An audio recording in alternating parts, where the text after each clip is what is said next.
दुनिया का 1/4 तेल। सोचिए, इतना सारा तेल बस एक पतले से समुद्री रास्ते से गुजरता है। आज हम इसी हॉर्मुज़ जलडमरू मध्य में जो संकट चल रहा है उसे समझने की कोशिश करेंगे और ये भी देखेंगे कि इसका असर हम सब पर कैसे पड़ सकता है। जरा सोचिए, एक दिन अचानक दुनिया की 1/4 तेल सप्लाई ठप हो जाए। सुनने में कैसा लगता है? खैर, जब ईरान ने हॉर्मुज़ जलडमरू मध्य को बंद किया तो असल में हुआ भी कुछ ऐसा ही। मतलब पेट्रोल डीजल की कीमतें तो बढ़ेंगी ही, हो सकता है दुकानों के शेल्फ्स भी खाली हो जाएं। इस एक कदम का असर बहुत बहुत दूर तक जा सकता है। तो चलिए समझते हैं कि ये मामला आखिर इतना गंभीर है क्यों। सबसे पहले ये समझते हैं कि इस जगह को दुनिया का सबसे जरूरी चोक पॉइंट क्यों कहते हैं। जवाब इसकी लोकेशन और भूगोल में ही छिपा है। तो ये हॉर्मुज़ जलडमरू मध्य है क्या? देखिए, ये फारस की खाड़ी को खुले समुद्र से जोड़ने वाला एक बहुत ही पतला सा संकरा सा रास्ता है। और इसकी यही जो तंग बनावट है ना, यही इसे दुनिया के व्यापार के लिए इतना जरूरी बनाती है और साथ ही उतना ही खतरनाक भी। ये सिर्फ एक नंबर नहीं है, ये एक तरह से दुनिया की एनर्जी सप्लाई की लाइफलाइन है। पूरी दुनिया का लगभग 25 से 30% तेल इसी एक अकेले रास्ते से होकर गुजरता है। अब सोचिए कि अगर ये रास्ता बंद हो जाए तो क्या होगा। लेकिन बात सिर्फ तेल तक ही सीमित नहीं है।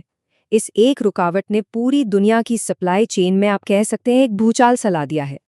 देखिए, वहाँ सिर्फ तेल के टैंकर ही नहीं फंसे हैं, वहाँ अनाज से लदे जहाज हैं, रोजमर्रा का सामान ले जाने वाले कंटेनर शिप हैं और गैस वाले बड़े बड़े कैरियर भी हैं। सब कुछ इस संकट में फंसा हुआ है। एक तरह से कहें तो दुनिया का व्यापार थम सा गया है। अच्छा, इस एनर्जी संकट को और गहराई से समझने के लिए हमें पहले नेचुरल गैस के अलग अलग रूपों को जानना होगा।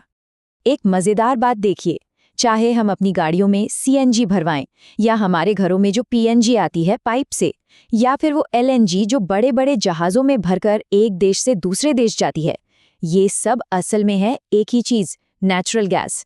बस इनके इस्तेमाल के हिसाब से इनके रूप बदल जाते हैं। लेकिन ये मामला सिर्फ जहाज़ों और सामान का नहीं है, इससे कहीं बढ़कर ये एक बहुत ही कॉम्प्लेक्स जियोपॉलिटिकल शतरंज की बाजी है।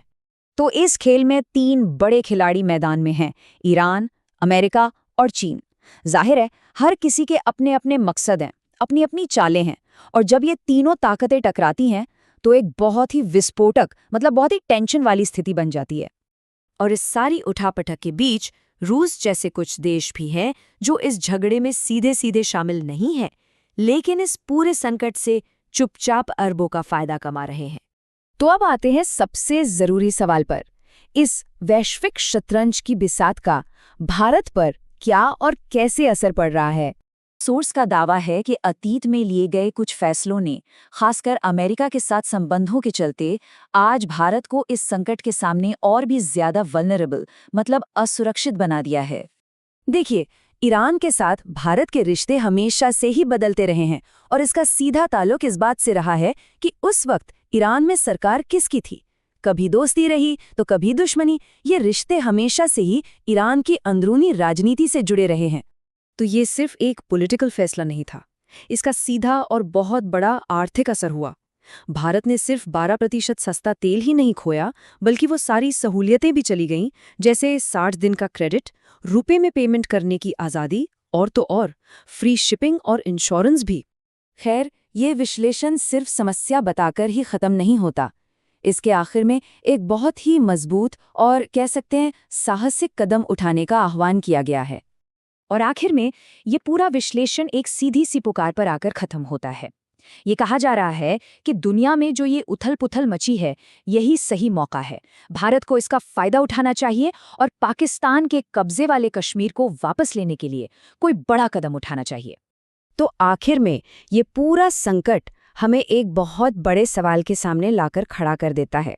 सवाल ये है कि आज की इस इतनी कॉम्प्लेक्स, इतनी उलझी हुई दुनिया में कोई भी देश अपनी फौरी, यानी कि तुरंत की आर्थिक ज़रूरतों और अपनी लंबी जियोपॉलिटिकल स्ट्रैटेजी के बीच बैलेंस कैसे बनाए? ये एक बहुत बड़ा सवाल है।